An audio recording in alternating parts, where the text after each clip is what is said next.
2024년 8월 19일 연중 제20주간 월요일 제1독서 에제키엘 예언서의 말씀입니다. 주님의 말씀이 나에게 내렸다. 사람의 아들아, 나는 내 눈의 즐거움을 갑작스러운 죽음으로 너에게서 앗아가겠다. 너는 슬퍼하지도 울지도 눈물을 흘리지도 마라. 조용히 탄식하며 죽은 이를 두고 곡을 하지 마라. 머리에 쓰개를 쓰고 발에 신을 신어라. 콧수염을 가리지 말고 사람들이 가져온 빵도 먹지 마라. 이튿날 아침에 내가 백성에게 이 이야기를 해주었는데 저녁에 내 아내가 죽었다. 그 다음 날 아침에 나는 분부를 받은 대로 하였다. 그러자 백성이 나에게 말하였다.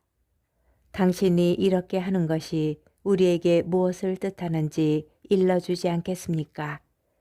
그래서 나는 그들에게 대답하였다. 주님께서 이런 말씀을 나에게 내리셨습니다.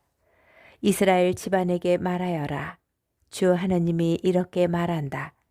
나 이제 너희의 자랑스러운 힘이고 너희 눈의 즐거움이며 너희 영의 그리움인 나의 성전을 더럽히겠다. 너희가 두고 떠나온 너희 아들, 딸들은 칼에 맞아 쓰러질 것이다. 그런데도 너희는 내가 한 것처럼 하게 될 것이다. 콧수염을 가리지도 못하고 사람들이 가져온 빵을 먹지도 못할 것이다. 머리에는 쓰개를 그대로 쓰고 발에는 신을 그대로 신은 채 슬퍼하지도 울지도 못할 것이다. 너희는 너희 죄 때문에 쓰러져 가면서 서로 바라보며 한탄할 것이다. 에제키엘이 이렇게 너희에게 예표가 되고 그가 한 것처럼 너희도 하게 될 것이다. 이 일이 일어나면 그제야 너희는 내가 주 하느님임을 알게 될 것이다. 주님의 말씀입니다. 복음 마테오복음 19장 16절에서 22절의 말씀입니다. 그때에 어떤 사람이 예수님께 다가와 스승님, 제가 영원한 생명을 얻으려면 무슨 선한 일을 해야 합니까? 하고 물었다. 그러자 예수님께서 말씀하셨다. 어찌하여 나에게 선한 일을 묻느냐? 선하신 분은 한 분뿐이시다. 내가 생명에 들어가려면 계명들을 지켜라. 그가 어떤 것들입니까? 하고 또 묻자 예수님께서 이르셨다. 살인해서는 안 된다. 간음해서는 안 된다. 도둑질해서는 안 된다. 거짓 증언을 해서는 안 된다. 아버지와 어머니를 공경하여라. 그리고 내 이웃을 너 자신처럼 사랑해야 한다는 것이다.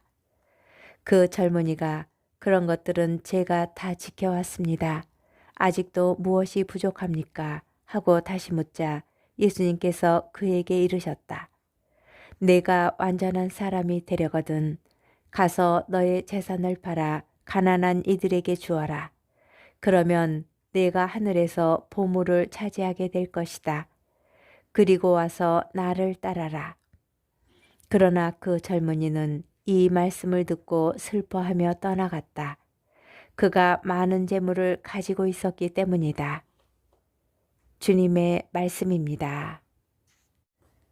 오늘의 묵상. 복음이 잘 이해되지 않아 앞뒤로 다시 보았습니다. 십계명뿐만 아니라 이웃을 자신보다 더 사랑하라는 계명까지 지켰는데 무엇이 아직 불완전하였을까요? 재산을 팔아 가난한 이들에게 주는 것이 그 계명들을 모두 지키는 것보다 더 어려운 일이었을까요? 그는 왜 따라 나서지 못하였을까요?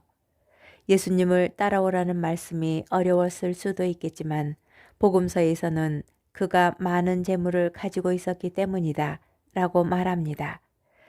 그에게 어려웠던 것은 그 재물을 내려놓는 것이었습니다.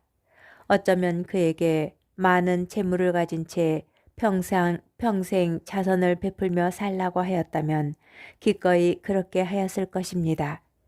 계명을 잘 지키는 사람이었다면 이미 그렇게 하고 있을 수도 있습니다. 그런데 예수님께서 그에게 요구하신 것은 지금의 상태에 머물러 있으면서 선행을 하는 것이 아니라 자신의 처지를 흔들어 놓는 것이었습니다. 부자 청년은 그리할 수 없었습니다. 그가 가진 재물이 많지 않았다면, 처음부터 가진 것이 없었다면 겪지 않았을 어려움이었을 것입니다. 그는 가진 것이 많고 능력이 있었기 때문에 자기 힘으로 선한 일을 해서 하늘나라를 얻으려고 하였는지도 모르겠습니다. 그래서 예수님께서는 그에게 그것 없이 어린이처럼 따라오라고 하십니다. 우리가 재물이 아닌 다른 어떤 것을 가졌다 하여도 그것 때문에 하늘나라에 들어갈 수 있는 것은 아닙니다.